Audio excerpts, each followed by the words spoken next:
Hi guys, Amber Craft with your crafty book reviewer here. Now today I am going to discuss with you Alive by Scott Sigler. Now this book was written in 2015. It is a 42 chapter first person point of view story.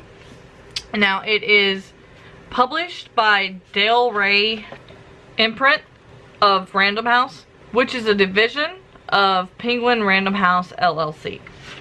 Now the synopsis of this book is: a girl awakens to find herself trapped in a coffin. She has no idea who she is, where she is, or how she got there. Fighting her way brings little relief. She discovers only a room lined with caskets and a handful of equally mystified survivors. Beyond the room lies a corridor filled with bones and dust, but no people and no answers. She knows only one thing about herself, her name, M. Savage, which was engraved in the foot of her coffin. Yet she finds herself in charge. She's not the biggest among them, or the boldest, but for some reason the others trust her. Now, if they're to have any chance, she must get them to trust one another. Whatever the truth is, she is determined to find it and confront it. If she has to lead, she will make sure they survive. Maybe there's a way out, a rational explanation, and a fighting chance against the dangers to come. Or maybe a reality they cannot comprehend lies just beyond the next turn. There are actually 5 parts to this novel, which I thought was kind of cool. It has part 1, Darkness and Light. Part 2, Words and Weapons. Part 3, Food and Shelter. Part 4 is Self and Others. And Part 5, Up and Down. Now at the end, Scott Sigler actually asks you not to spoil anything. In the world of media age, he doesn't want anybody to spoil it, but he would love for you to do a review, which I thought was kind of refreshing and nice to actually see. Now the way I do a review is I give a reader's perspective and a writer's perspective. Now my thoughts on the book from a reader's perspective is that I was as confused in the novel when it began as the main character. By part 2, I had got to know the characters and was actually feeling what the main character was going through. Now by part 3, I had gotten just enough tidbits and interesting things to keep me interested. And there was actually enough revelations by the end of 4 that I was eager to finish.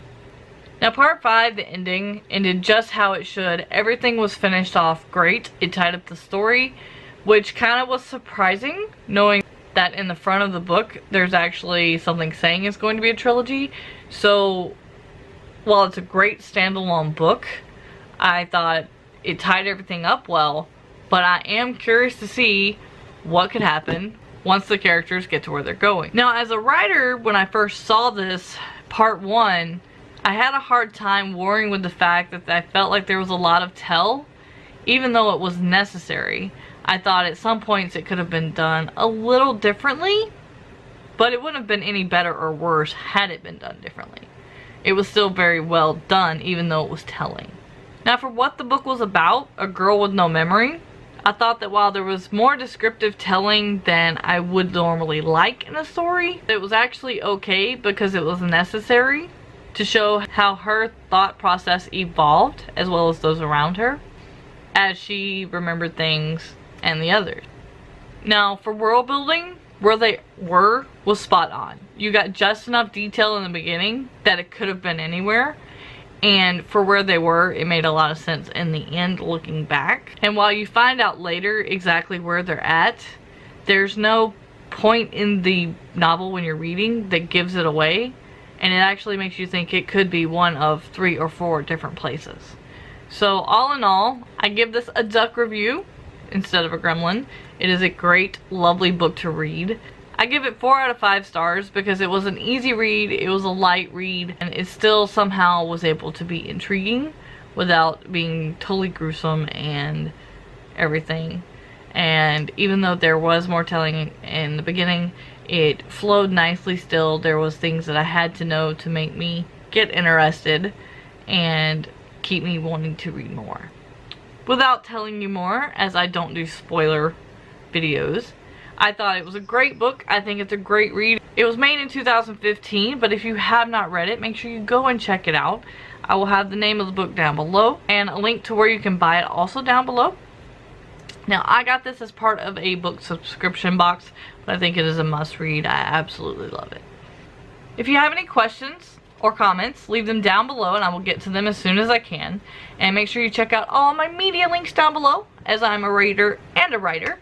And until the next video and the next review, guys, this has been Ambercraft with your crafty book reviewer, and I will see you later.